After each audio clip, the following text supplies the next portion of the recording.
The world is reorganizing itself quietly and without sentiments. Countries that prepare themselves will shape outcomes, and those that drift will be shaped by others.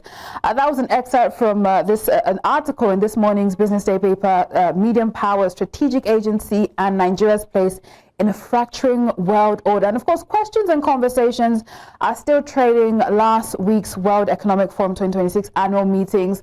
We do have now to break that down with us and also put Africa somewhere in this conversation. Eniola Sonuga, she's a Chief Policy Advisor, Optima Policy. We also have Professor Patrick Bond, and a political economist and a professor at the University of Johannesburg, joining us now for the conversation. And now, ladies first, I'm going to bring my first question to you, Eniola. And I think it was a final question that was asked at the final panel of WEF last week. Will the world remain the same? Is all the realignment going on? Is it just for the meantime for the administration that is causing quite the stir? So perhaps 3 more years and things will go back to normal, or things are and will change permanently? Eniola? Yes, can you hear me? Yes, I can. Go ahead. I think there's a growing consensus now across ideological divides that the world really isn't going back to where it once was. But there's nothing particularly unprecedented about this. The world has been evolving. The global system has been evolving for decades, even centuries now. What is different is the scale and the speed at which we're seeing these changes unfold.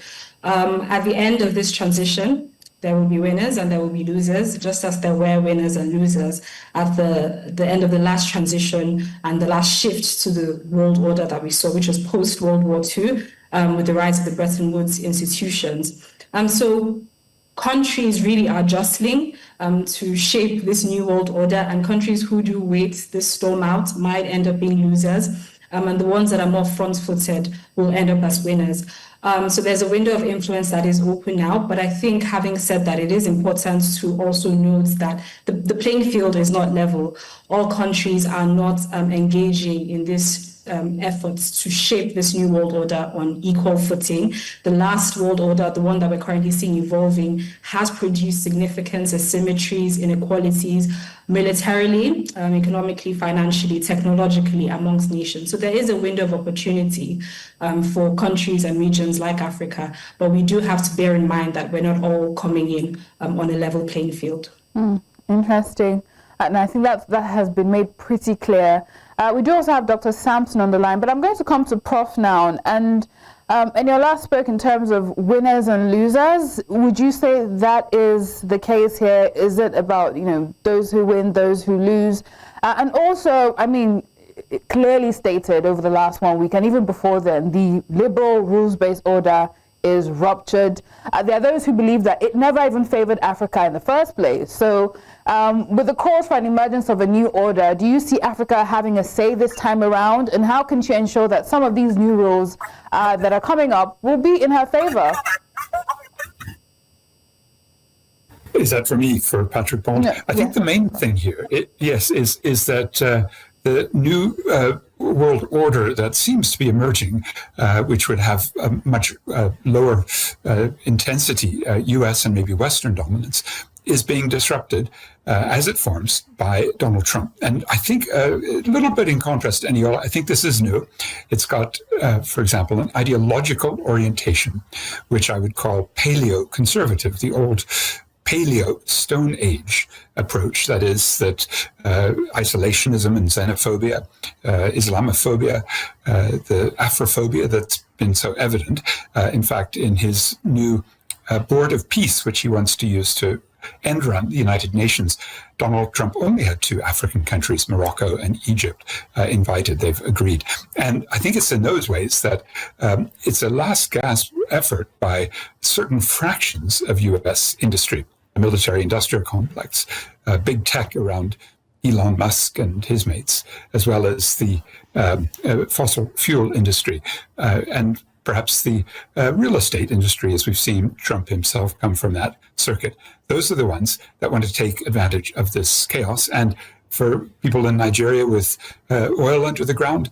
It's going to be an extremely volatile ride. We've seen with potential attacks on Iran, the price go up nearly 10% over the past week or so. And of course, gold here underneath me in Johannesburg, half the world's historic gold, and it's now at $5,000 an ounce. Just think, 25 years ago, it was only $250. That's the turmoil. And it doesn't mean we've got a new world order coming or that it'll be fair, but it means that Donald Trump is really putting a major imprint with this right-wing racist ideology he has, which Nigerians know from the way he came in and bombed the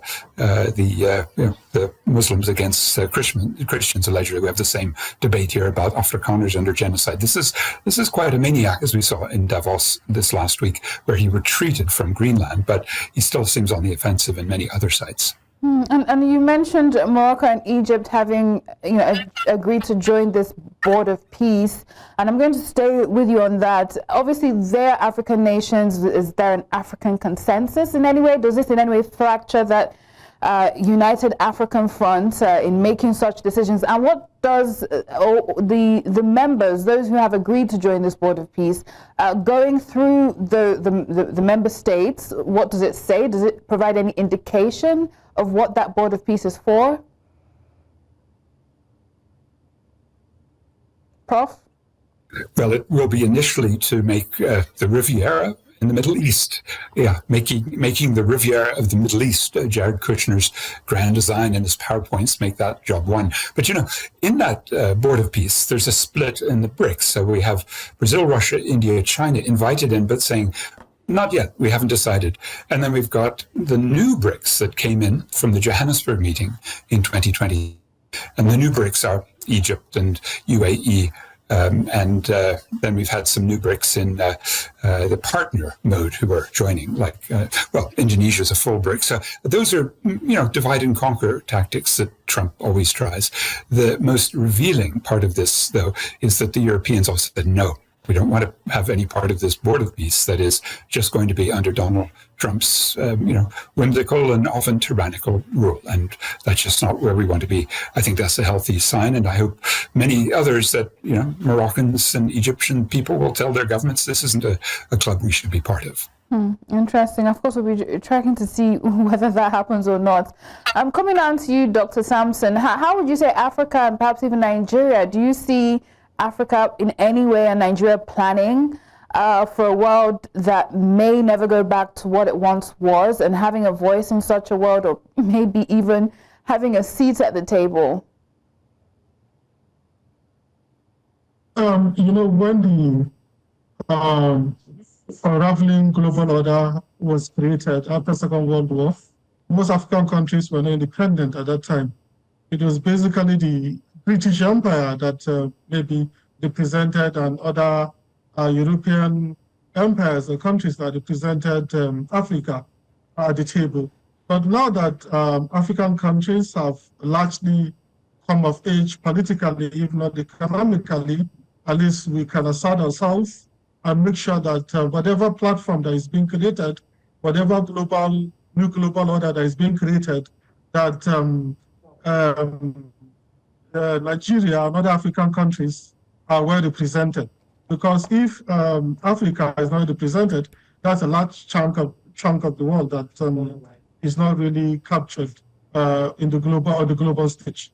So I think everything must be done. We need to mobilize resources and make sure that we are well represented on the global stage. And our interests too are being pushed, and we're not sidelined, like the good professor mentioned.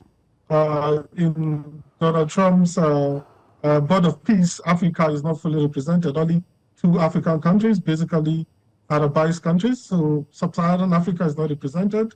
And we need to do everything possible to make sure that we are represented in any platform that is being created for a new global order.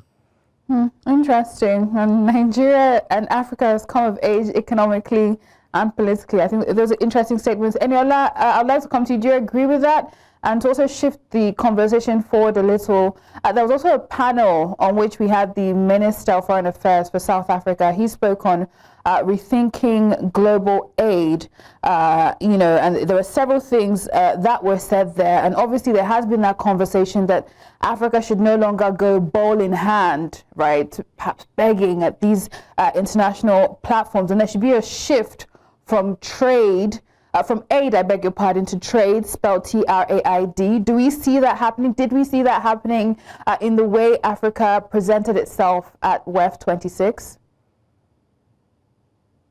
We did, and that's primarily because Africa doesn't have the luxury of standing still on this topic or this issue of aid, investments and trade. You've mentioned the US. The US is pulling back significant amounts of aid to the continent, while the EU still is making significant contributions in aid. We know that China, for example, looking at investments, has cut its loans to Africa by 46%. So the world is moving on, and Africa, I think, is also moving on with it. If we look at trade and Africa's strategy in trade moving forward, I think what we need to be doing is moving away from extractivism, which a lot of ministers, African ministers, heads of government did highlight during the World Economic Forum. We need to look away from extractivism, where our commodities are exported in raw form, so we lose a lot of the benefits that we could get from the value chain. And we need to look at how we can build local processing. We need to look at how we can have value addition on the continent, so that as we shift in this new world order, we don't end up at the bottom of the rung again. So I think definitely African leaders are looking away from trade aid and looking more towards trade. But what is important is how are we moving forward with that? Are we moving forward with the same models of extractivism, or are we taking on new objectives and new strategies? And that brings on the final question to you now, Professor Patrick Bond, which is Africa's value proposition in this new shifting world order. What do you make of that? Are we asserting ourselves, and what is our value proposition? What is our, should I say, proposal in this situation?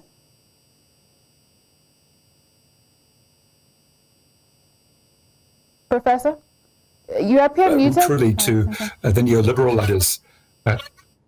Go ahead. Yeah, I was just saying that the neoliberal agenda still is occupying African elites, and that means that the youth really are the crucial factor, and they've been in uprising mode in Madagascar and Morocco, Tunisia, Kenya especially, and Zambia. Lots of places around the continent have, I think, the most crucial part of all, which is a youthful desire for democracy and economic justice. That to me is the value. To, as Eniola said, they just want extractivism. I don't think anymore we need reparations for all of the extraordinary climate damage, pollution, and the resource depletion. And so if they're saying trade, not aid, it's just a way to avoid that very tough questioning, I think, of Europe and of the US. And now of China. Are they taking too much and reinvesting too little? I hope those questions get to be asked. And answered. But thank you very much. Unfortunately, our time is fast spent. Eniola Sonuga, Chief Policy Advisor, Optima Policy. We also have Professor Patrick Bond, a political economist and professor at the University of Johannesburg, and Dr. Samson Simon as well, joining the conversation. Thank you, lady and gentlemen, for your perspective on this conversation.